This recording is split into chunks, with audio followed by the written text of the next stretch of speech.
Bueno, estamos en el puerto de León, en Málaga, en los montes de Málaga, y vamos a por en concreto, en la Fuente de la Reina, que se ve por ahí detrás.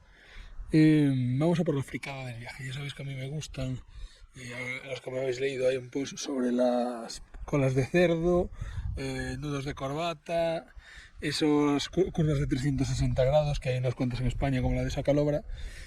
Y vine aquí, bueno, aparte de uno de los rollos del viaje, me apeteció pasar por la de aquí, que hay una en este puerto de León, que son dos unidas, creo que son dos túneles que pasas consecutivamente y son dos curvas de 360 grados.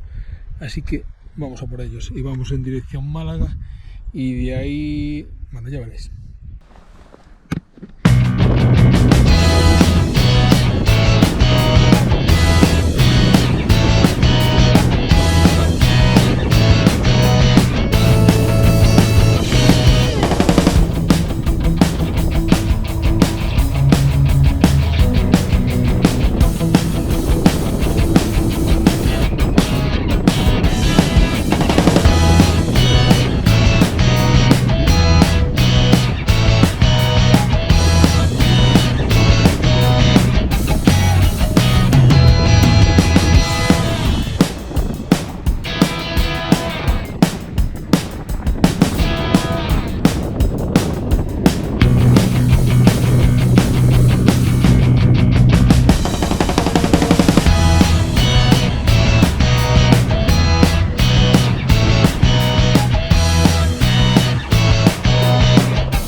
Bien, listo.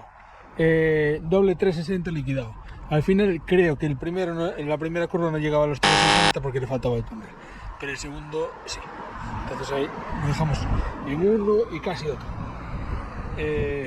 Fricada total, ya hay gente de aquí que ni se da cuenta que tiene 360 grados ni nunca se había fijado. Pero creo que con esta solo me queda Sacalobra y no sé si alguna más en España. Dice una en Valencia, otra en la primera que me di cuenta en Pirineos y eso. Bueno, seguimos caminando.